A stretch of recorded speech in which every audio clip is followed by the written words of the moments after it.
हमारी वीडियोस सिर्फ और सिर्फ लिखित मूल महाभारत पर आधारित होती हैं।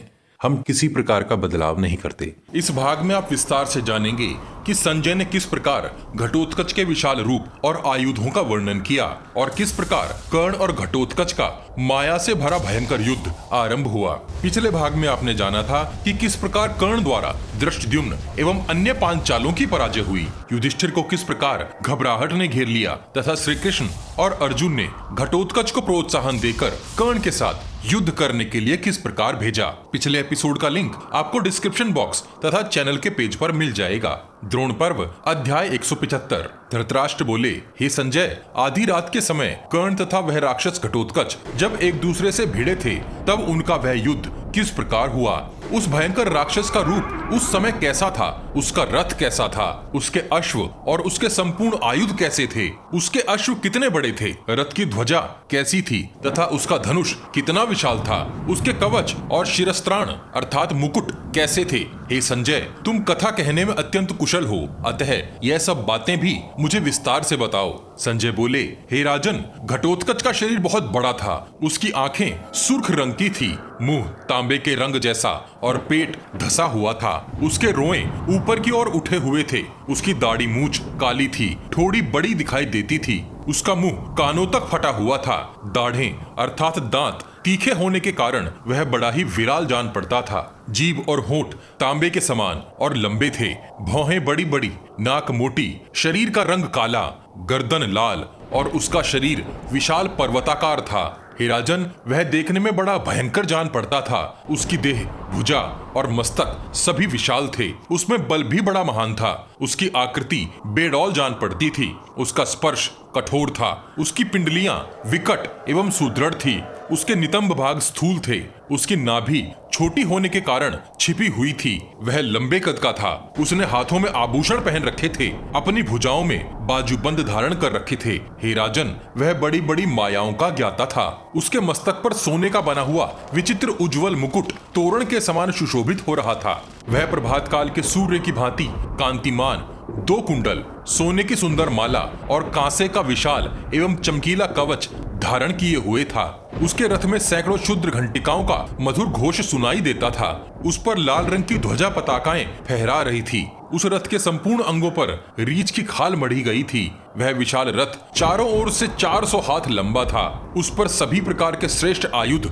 रखे गए थे, उसमें 8 पहिए लगे थे और चलते समय उस रथ से मेघ गर्जना के समान गंभीर ध्वनि होती थी, एक विशाल ध्वज उस रथ की शोभा बढ़ा रहा था। ऐसे रथ पर घटोत्कच आरूढ़ था, मतवाले हाथियों के समान प्रतीत होने वाले 100 बलवान एवं भयंकर अश्व उस रथ में जुटे हुए थे, जिनकी आंखें लाल थी तथा जो इच्छानुसार रूप धारण करने वाले और मनचाहे वेग से चलने वाले थे। उन अश्वों के कंधों पर लंबे लंबे बाल थे, वे परिश्रम को जीत चुके थे अर्थात थकते नहीं थे। हे राजन, उस भयानक राक्षस का भार वहन करते हुए वे बारंबार हिनहिना रहे थे। दीप्तिमान मुख और कुंडलों से युक्त विरूपाक्ष नामक राक्षस घटोत्कच का सारथी था, जो रणभूमि में सूर्य की किरणों के समान एक चमकीली बागडोर पकड़कर उन विचित्र अश्वों को काबू में रखता था।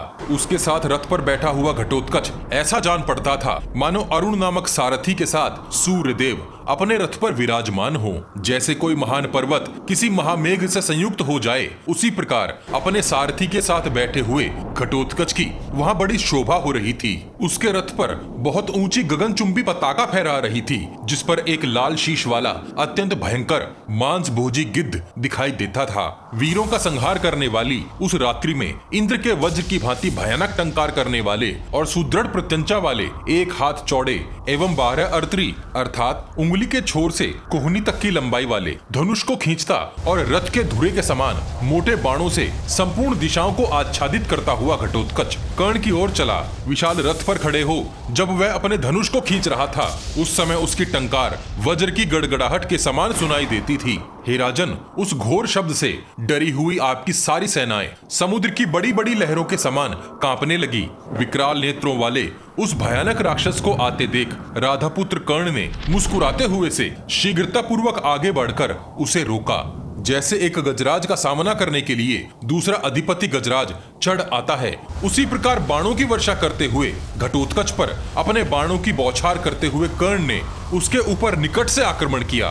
हे राजन, पूर्व काल में जैसे इंद्र और शंभासुर में युद्ध हुआ था, उसी प्रकार कर्ण और राक्षस का वह संग्राम बड़ा भयंकर हुआ था। वे दोनों भयंकर टंकार करने वाले अत्यंत वेगशाली धनुषों को लेकर बड़े बड़े बाणों द्वारा एक दूसरे को शत विक्षत करने लगे। तदनंतर वे दोनों वीर धनुष को पूर्णतः खींचकर छोड़े गए बाणों द्वारा परस्पर एक दूसरे के कवचों को छिन्न भिन्न करके एक दूसरे को रोकने लगे। जिस प्रकार दो सिंह नाखूनों से और दो महान गजराज दांतों से परस्पर प्रहार करते हैं, उसी प्रकार वे दोनों योद्धा शक्तियों और बाणों द्वारा एक दूसरे को घायल करने लगे। वहां उन दोनों की ओर देखना अत्यंत कठिन हो रहा था। उन दोनों के सारे अंग घावों से भर गए और दोनों ही खून से लथपथ हुए जा रहे थे। उस समय वे जलधारा बरसाते हुए गेरू के दो पर्वतों के समान शोभा पा रहे थे। दोनों के अंग बाणों के अग्रभाग से घायल हो रहे थे। दोनों ही एक दूसरे को विदीर्ण कर रहे थे। तो भी वे महातेजस्वी वीर परस्पर विजय के प्रयत्न में लगे रहे, किंतु एक दूसरे को कंपित न कर सके। हे राजन, युद्ध के इस जुए में प्राणों की बाजी लगाकर खेलते हुए कर्ण और घटोत्कच का वह रात्रि युद्ध दीर्घ काल तक समान रूप से ही चलता रहा। घटोत्कच तीखे बाणों का संहार करके उन्हें इस प्रकार छोड़ता कि वे एक दूसरे से सटे हुए निकलते थे। उसके धनुष की टंकार से अपने और शत्रु पक्ष के योद्धा भी भय से थर्रा उठते थे। हे राजन, जब कर्ण घटोत्कच पर पार न पा सका, तब अस्त्र वेत्ताओं में श्रेष्ठ उस वीर ने दिव्यास्त्र प्रकट किया। कर्ण को दिव्यास्त्र का संधान करते देख घटोत्कच ने अपनी राक्षसी माया प्रकट की। वह तत्काल ही शूल, मुद्रर अर्थात हथौड़े, शिलाखंड और वृक्ष हाथ में लिए हुए अनेकों अनेक घोर रूपधारी राक्षसों की विशाल सेना से घिर गया। भयानक कालदंड धारण किए तथा भूतों के प्राणहंता यमराज के समान। आगे बढ़ने से पहले हम आपसे कुछ कहना चाहते हैं। हम किसी से कोई अनुदान नहीं लेते। हमारी ताकत आप सभी लोग हैं, किंतु यह भी सच है कि बिना आर्थिक मदद के इस प्रकार के विशाल प्रोजेक्ट को आगे बढ़ाना अत्यंत कठिन है। अगर आप इस उत्तम कार्य में सहयोगी बनना चाहते हैं तो कृपया वीडियो के नीचे ज्वाइन बटन पर क्लिक करके आप यथासंभव हमारी कुछ आर्थिक मदद कर सकते हैं। कृपया वही लोग मदद करें जो सक्षम हैं। अपने मन में प्रेम और समाज में सौहार्द बनाए रखिए। आगे बढ़ते हैं। उसे विशाल धनुष उठाए हुए अपनी ओर आते देख वहां उपस्थित हुए वे सभी नरेश व्यथित हो उठे। घटोत्कच का घोर स्वर सुनकर वहां भयभीत हो हाथियों का मलमूत्र तक निकल गया और वहां मनुष्य भी अत्यंत व्यथित हो उठे। तदनंतर चारों ओर से पत्थरों की अत्यंत भयंकर एवं भारी वर्षा होने लगी। आधी रात के समय अधिक बलशाली हुए राक्षसों के वे समुदाय वहां प्रस्तर वर्षा अर्थात पत्थरों की वर्षा कर रहे थे। लोहे के चक्र, भुषुंडी, शक्ति, तोमर, शूल, शतघ्नि और पट्टीश आदि अस्त्र शस्त्रों की अविरल धाराएं बरस रही थी। हे राजन, उस अत्यंत भयंकर और उग्र संग्राम को देखकर आपके पुत्र और अनेक योद्धा भयभीत होकर भाग चले। अपने अस्त्र बल की स्वयं प्रशंसा करने वाला एकमात्र कर्ण ही वहां खड़ा रहा। उसके मन में उस समय तनिक भी व्यथा नहीं हुई। उसने अपने बाणों से घटोत्कच द्वारा निर्मित उस माया को नष्ट कर दिया। उस माया के नष्ट हो जाने पर घटोत्कच ने अमर्ष में भरकर अनेक भयंकर बाण छोड़े जो कर्ण के शरीर में जा लगे और उन्हें चोट पहुंचाकर भूमि में समा गए। इससे शीघ्रता पूर्वक हाथ चलाने वाला प्रतापी वीर कर्ण अत्यंत कुपित हो उठा। उसने घटोत्कच को 10 बाणों से घायल कर दिया। कर्ण के द्वारा विदीर्ण होकर अत्यंत व्यथित हुए घटोत्कच ने दिव्य सहस्त्रार चक्र हाथ में लिया अर्थात उस चक्र के किनारे पर अनगिनत छुरे लगे हुए थे। मणि एवं रत्नों से विभूषित वह चक्र प्रातःकालीन सूर्य के समान प्रतीत होता था। क्रोध में भरे हुए भीमसेन कुमार घटोत्कच ने अधिरथ पुत्र कर्ण को मार डालने की इच्छा से उस चक्र को चला दिया, परंतु अत्यंत वेग से फेंका गया वह घूमता हुआ चक्र कर्ण के बाणों द्वारा आहत हो किसी भाग्यहीन के संकल्प की भांति व्यर्थ होकर पृथ्वी पर गिर पड़ा। उस चक्र को निष्फल हुआ देख घटोत्कच ने अपने बाणों द्वारा कर्ण को उसी प्रकार आच्छादित कर दिया जैसे राहु सूर्य को ढक देता है, परंतु इंद्र के समान पराक्रमी कर्ण को इससे तनिक भी घबराहट नहीं हुई। उसने तुरंत ही अपने पंखदार बाणों से घटोत्कच के रथ को आच्छादित कर दिया। तब कुपित हो घटोत्कच ने एक स्वर्ण विभूषित गदा उठाकर चलाई, किंतु कर्ण के बाणों से खंडित होकर वह भी नीचे जा पड़ी। तदनंतर अंतरिक्ष में उछलकर वह विशालकाय राक्षस प्रलय काल के मेघ की भांति गर्जना करता हुआ आकाश से वृक्षों की वर्षा करने लगा। तब कर्ण ने भीमसेन के उस मायावी पुत्र को अपने बाणों द्वारा आकाश में उसी प्रकार बींधना प्रारंभ किया जैसे सूर्य अपनी किरणों द्वारा मेघों को विद्ध कर देते हैं। हे राजन, घटोत्कच के शरीर में 2 उंगल भी ऐसा स्थान नहीं बचा था जो कर्ण के बाणों से विदीर्ण न हो गया हो। वह 2 ही घड़ी में कांटों से युक्त साही के समान दिखाई देने लगा। वह मायावी राक्षस कर्ण के दिव्यास्त्र को अपने अस्त्र द्वारा काटते हुए वहां कर्ण के साथ माया में युद्ध करने लगा। उस समय माया तथा शीघ्रकारिता अर्थात उचित कार्य को शीघ्रता से करना के द्वारा वह कर्ण से लड़ रहा था।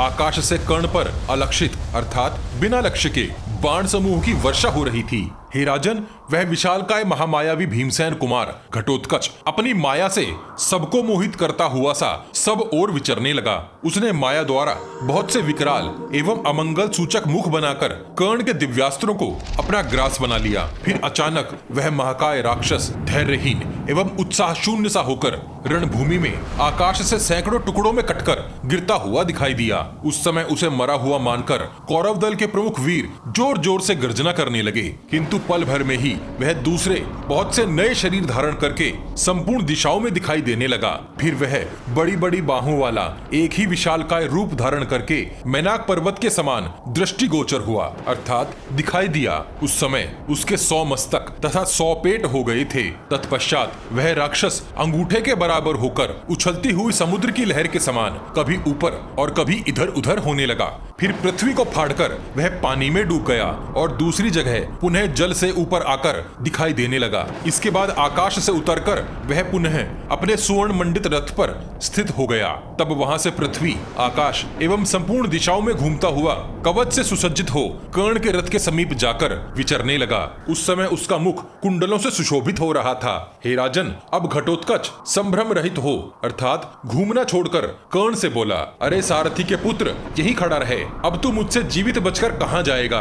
आज मैं इस युद्ध में तेरा सारा हौसला मिटा दूंगा। क्रोध से लाल आंखें किए वह क्रूर पराक्रमी राक्षस ऐसी बात कहकर आकाश में उछलता और बड़े जोर से अट्टहास करने लगा। फिर जैसे कोई सिंह किसी गजराज पर चोट करता है, उसी प्रकार वह कर्ण पर आघात करने लगा। जैसे बादल पर्वत पर जल की धारा बरसाता है, उसी प्रकार घटोत्कच रथियों में श्रेष्ठ कर्ण पर रथ के धुरे के समान मोटे मोटे बाणों की वर्षा करने लगा। अपने ऊपर प्राप्त हुई उस बाण वर्षा को कर्ण ने दूर से ही काट गिराया। हे राजन, कर्ण के द्वारा अपनी माया को नष्ट हुई देख घटोत्कच ने अदृश्य होकर पुनः दूसरी माया की सृष्टि की। वह हरे भरे वृक्षों से सुशोभित एक अत्यंत ऊंचा महान पर्वत बन गया और उससे पानी के झरने की भांति शूल, प्रास, खड़ग और मूसल आदि अस्त्र शस्त्रों का स्रोत बहने लगा। घटोत्कच को वैसा विचित्र पर्वत बना देखकर भी कर्ण के मन में तनिक भी क्षोभ नहीं हुआ। उसने मुस्कुराते हुए से अपना एक दिव्यास्त्र प्रकट किया। उस दिव्यास्त्र द्वारा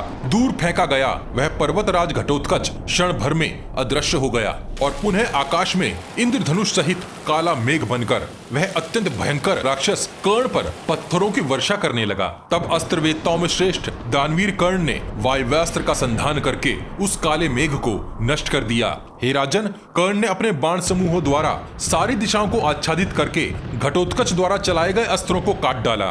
तब उस महाबली भीमसेन कुमार ने जोर जोर से हंसकर कर्ण के प्रति अपनी महामाया प्रकट की। उस समय कर्ण ने उस श्रेष्ठ घटोत्कच को पुनः रथ पर बैठकर आते देखा। उसके मन में तनिक भी घबराहट नहीं थी। सिंह, शार्दूल और मतवाले गजराज के समान पराक्रमी बहुत से राक्षस उसे घेरे हुए थे। उन राक्षसों में से कुछ हाथियों पर, कुछ रथों पर और कुछ अश्वों पर सवार थे और अस्त्र शस्त्र, कवच और आभूषण धारण किए हुए थे। देवताओं से घिरे हुए इंद्र के समान उस घटोत्कच को सामने देखकर महाधनुर्धर कर्ण ने उस निशाचर के साथ युद्ध आरंभ किया। तदनंतर घटोत्कच ने कर्ण को 5 बाणों से घायल करके समस्त राजाओं को भयभीत करते हुए वहां भयानक गर्जना की। तत्पश्चात अंजलिक नामक बाण मारकर घटोत्कच ने कर्ण के हाथ में स्थित विशाल धनुष को उसके बाण समूहों सहित शीघ्रता से काट डाला। तब कर्ण ने भार सहन करने में समर्थ दूसरा विशाल सुदृढ़ एवं इंद्रधनुष के समान ऊंचा धनुष हाथ में लेकर उसे बलपूर्वक खींचा।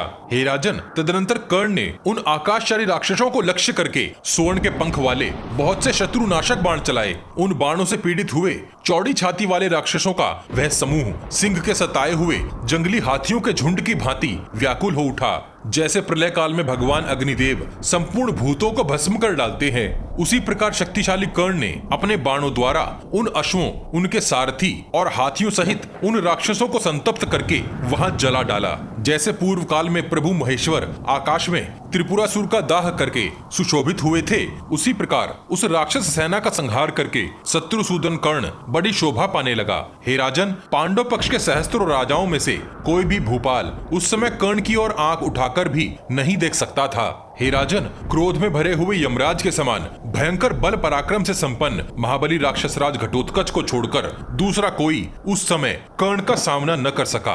हे राजन, जैसे मशालों से जलती हुई तेल की बूंदें गिरती हैं, उसी प्रकार क्रुद्ध हुए घटोत्कच के दोनों नेत्रों से आग की चिंगारियां निकल रही थी। उसने उस समय हाथ से हाथ मलकर, दांतों से अपने होठ चबाकर पुनः हाथी जैसे बलवान एवं पिशाचों के मुख वाले प्रखर अश्वों से जुते हुए माया निर्मित रथ पर बैठकर अपने सारथी से कहा, तुम मुझे इस सूतपुत्र कर्ण के पास ले चलो।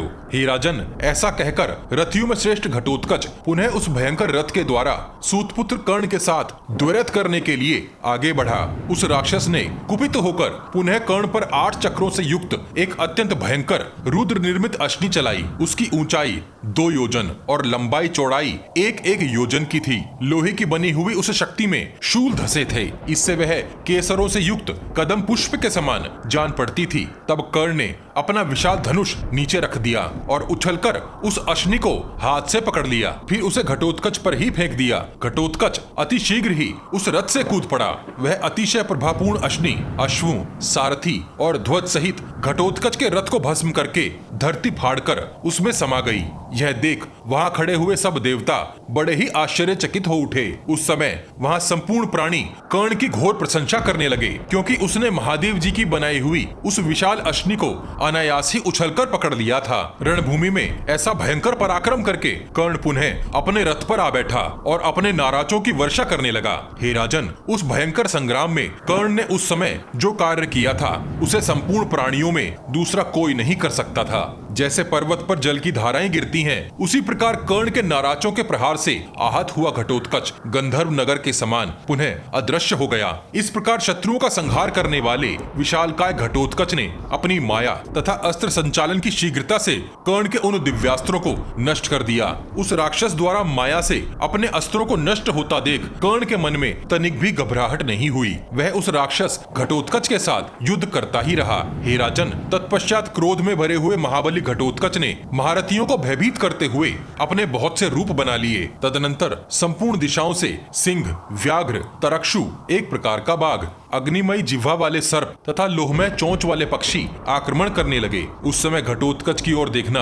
कठिन हो रहा था। वह कर्ण के धनुष से छूटे हुए शिखाहीन बाणों द्वारा आच्छादित हो गया और वहीं अंतर्ध्यान हो गया। उस समय बहुत से राक्षस, पिशाच, यातुधान, कुत्ते और विकराल मुख वाले भेड़िए कर्ण को काटने के लिए सब ओर से उस पर टूट पड़े और अपनी भयंकर गर्जनाओं द्वारा उसे भयभीत करने लगे। कर्ण ने अपने बहुत से भयंकर आयुधों तथा बाणों द्वारा उनमें से प्रत्येक को वहीं बींध डाला। अपने दिव्यास्त्र से उस राक्षसी माया का विनाश करके उसने झुकी हुई गांठ वाले बाणों से घटोत्कच के अश्वों को पुनः मार डाला। उन घोड़ों के सारे अंग शत विक्षत हो गए थे। बाणों की मार से उनके पृष्ठभाग फट गए थे। उस राक्षस के देखते देखते वे पृथ्वी पर गिर पड़े। इस प्रकार अपनी माया नष्ट हो जाने पर हिडिंबा कुमार घटोत्कच ने कर्ण से कहा, यह ले, मैं अभी तेरी मृत्यु का आयोजन करता हूँ। ऐसा कहकर वह वहीं अदृश्य हो गया। द्रोण पर्व का 175वां अध्याय यहीं समाप्त होता है। अगले भाग में जानेंगे कि घटोत्कच और कर्ण के इस युद्ध में किस प्रकार अलायुध का आगमन हुआ और किस प्रकार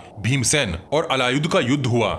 इस विशाल ग्रंथ महाभारत को शीघ्रता से समेटने के लिए हम ग्राफिक्स के साथ पॉडकास्ट का सहारा भी ले रहे हैं, ताकि आप तक कुछ जल्दी से महाभारत का सही रूप पहुंचाया जा सके।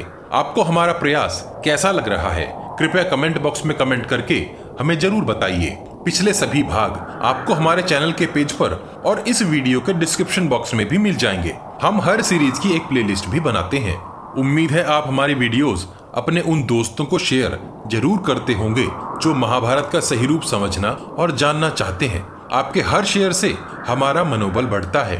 अपने प्रियजनों तक यह ज्ञान पहुंचाने के लिए वॉच गॉड चैनल को सब्सक्राइब और शेयर करना मत भूलिए। सब्सक्राइब बटन के बगल में बनी छोटी सी घंटी भी बजा दीजिए। जय श्री कृष्ण। हर हर महादेव।